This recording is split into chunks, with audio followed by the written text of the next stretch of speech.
ఇప్పుడు మనం ఈ టూ ప్రాబ్లమ్స్ డిస్కస్ చేద్దాము. First problem, construct DFA which accepts set of strings over sigma equal to A comma B accepting the strings with exactly 1a. Second problem, accepting the strings with exactly 2a's. So first problem ఏంది? First problem చూద్దాము. Accepting the strings with exactly 1a. So ఆల్ఫాబెట్లో A's B's ఉంటాయి, but ఏస్ మాత్రం ఒక్క ఏ మాత్రమే ఉండాలి. What about బీస్? బీస్ ఎన్నైనా ఉండొచ్చు. ఫస్ట్ స్ట్రింగ్లో 0 బీస్ ఉన్నాయి, సెకండ్ స్ట్రింగ్లో ఐఎమ్ టేకింగ్ 1 బీ, నెక్స్ట్ స్ట్రింగ్లో 3 బీస్ తీసుకుంటున్నా, తర్వాత దాంట్లో ఇక్కడ ఎన్ని బీస్ అయినా ఉండొచ్చు, ఇట్లా ఏ ఆర్డర్లో ఉండొచ్చు. స్ట్రింగ్స్లో ఒక్క ఏనే ఉండాలి. వాట్ అబౌట్ బీస్? ఎన్ని బీస్ అయినా ఉండొచ్చు, 1 ఉండొచ్చు, 2 ఉండొచ్చు, 10 ఎలా అయినా ఉండొచ్చు. ఇప్పుడు దీన్ని డిఎఫ్ఏ రాయాలి. సో డిఎఫ్ఏ రాయాలంటే ఫస్ట్ మనం నెంబర్ ఆఫ్ స్టేట్స్ ఎన్నో ఫైండ్ అవుట్ చేయాలి. సో నెంబర్ ఆఫ్ స్టేట్స్ ఎన్ని? Minimum possible length plus 1. Minimum possible string అంటే ఎంత? ఇక్కడ ఏ యొక్క లెంత్ ఎంత? 1. సో 1 + 1 అంటే 2 స్టేట్స్ కావాలి. సో నెంబర్ ఆఫ్ స్టేట్స్కి ఫార్ములా ఏంది? Length of the minimum possible string plus 1. Minimum possible string ఏ యొక్క లెంత్ 1 + 1 అంటే 2. సో ఇక్కడ ఫస్ట్ స్టేట్ ఏమొస్తుంది? Q0 వస్తుంది. నెక్స్ట్ స్టేట్ ఏమొస్తుంది? Q1 వస్తుంది. So 2 states. Q0 మీద ఏ అప్లై చేస్తే Q1కి వెళ్ళాము. ఇప్పుడు ఇది డిఎఫ్ఏ అయినా కాదు. వై? బికాస్ డిఎఫ్ఏ అంటే ఏంది? Q0 మీద ఏబీ అప్లై చేయాలి, Q1 మీద ఏబీ అప్లై చేయాలి. బట్ Q0 మీద బి అప్లై చేయాలా, Q1 మీద ఏబీ అప్లై చేయాలా. ఇప్పుడు ఏ ముందు మనకి ఎన్ని బీస్ అయినా ఉండొచ్చు. There is no constraint on number of Bs, కాబట్టి సెల్ఫ్లు పెట్టచ్చు. తర్వాత ఇక్కడ మనం ఏ ఉంది, బి అప్లై చేయాలి. బట్ ఇక్కడ ఏ అప్లై చేస్తే అప్పుడు మనకి ఏమవుతుంది? 2a's అవుతాయి. బట్ ఇది 2a's కాదు, ఇక్కడ 1a మాత్రమే యాక్సెప్ట్ చేయాలి. కాబట్టి ఇక్కడ మనం ఏ అప్లై చేస్తే ఏం చేయాలి అంటే ఒక డెడ్ స్టేట్కి వెళ్ళాలి. డెడ్ స్టేట్ అంటే ఇక్కడ మీరు Q2 పెట్టచ్చు, QD, D stands for dead state, or Qπ ఎట్లయినా పెట్టుకోవచ్చు. It is our choice. ఇక్కడ నేను QD తీసుకుంటాను. సో దీన్ని మనం ఏమంటామంటే డెడ్ స్టేట్ అంటాము, ఆర్ దీన్నే మనం ఏమంటామంటే ట్రాప్ స్టేట్ అంటాము.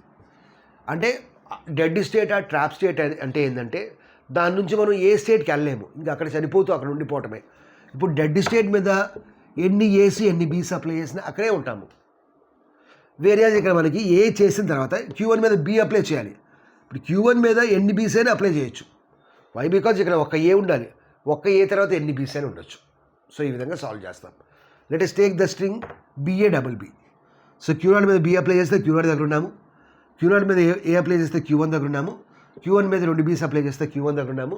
Q1 is the dead state.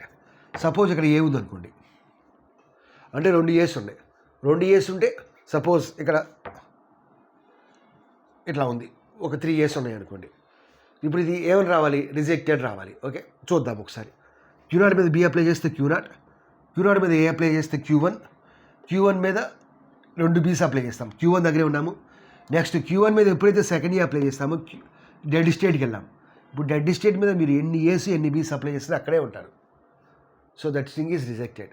ఇప్పుడు మనం సెకండ్ ప్రాబ్లం చేద్దాం. ఎగ్జాక్ట్లీ 2a's అంటే ఇక్కడ మనకి సెకండ్ ప్రాబ్లం ఇది. 2a's ఉండాలి. ఈ 2a's ముందు మనకి ఎన్ని బీస్ అయినా ఉండొచ్చు, 2a's తర్వాత ఎన్ని బీస్ అయినా ఉండొచ్చు. ఇక్కడ మనకి 2a's, ఈ ఏస్ మధ్యలో ఎన్ని బీస్ అయినా ఉండొచ్చు. ఇక్కడ బీస్ ఆర్డరింగ్ ఈజ్ నాట్ ఇంపార్టెంట్, ఎక్కడైనా ఉండొచ్చు. ఆ 2a's మధ్యలో ఉండొచ్చు, 2a's ముందు ఉండొచ్చు, 2a's తర్వాత ఉండొచ్చు. But what about number of years? Number of years must be 2.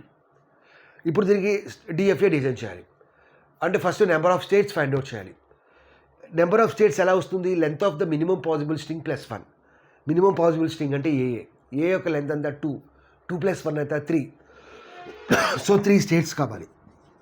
So Q0 is initial state, next Q1, next Q2. So 1 2 3. So 2 + 1 అంటే 3. ఓన్లీ 3 స్టేట్స్ అంతే కదా. ఎక్కడ మినిమం పాసిబుల్ స్ట్రింగ్ ఎంత? 2. సో 2 + 1 అంతా 3 స్టేట్స్. 1 2 3 స్టేట్స్. ఎన్ని ఏస్? 2a's. కాబట్టి Q0 మీద ఏ apply చేస్తే Q1 దగ్గరకు వస్తాము, Q1 మీద ఏ అప్లై చేస్తే Q2 దగ్గరకు వస్తాము. ఈ ఏ ముందు మనకి ఎన్ని బీస్ అయినా ఉండొచ్చు, బీ గురించి కన్స్ట్రెయింట్ లేదు. అదేవిధంగా Q1 మీద ఎన్ని బీస్ అయినా అప్లై చేయొచ్చు. సో బీస్. Q2 మీద కూడా ఎన్ని బీస్ అయినా అప్లై చేయొచ్చు. బట్ థర్డ్ ఏ కనుక అప్లై చేస్తే మనం ఏం చేయాలి? డెడ్ స్టేట్కి వెళ్ళాలి. Let the dead state is Q3. ఇది మన డెడ్ స్టేట్. దీని మీద ఎన్ని ఏస్ బి సప్లై చేసినా డెడ్ స్టేట్ దగ్గరే ఉంటాము, దాని నుంచి ఎక్కడికి వెళ్ళలేము. That is dead state. Dead state నుంచి మనం ఏ స్టేట్కి ట్రావెల్స్ చేయలేము. నేను డెడ్ స్టేట్ నుంచి ఇలా పెడతాను అంటే that is not possible, that is dead state. So అక్కడికి వెళ్ళిపోతే మనం చచ్చిపోవడమే, మళ్ళీ అక్కడి నుంచి వెళ్ళడానికి ఛాన్స్ లేదు. సో ఇలా ఎగ్జాక్ట్లీ 1A ఇచ్చిన, 2As ఇచ్చిన, 3As ఇచ్చిన, 4As ఇచ్చిన, 1B ఇచ్చిన, 2B ఇచ్చిన, ఎట్లా ఇచ్చినా చాలా ఈజీగా సాల్వ్ చేయొచ్చు. Please like the video, subscribe to the channel, as well as share the channel with your friends. Thanks for watching.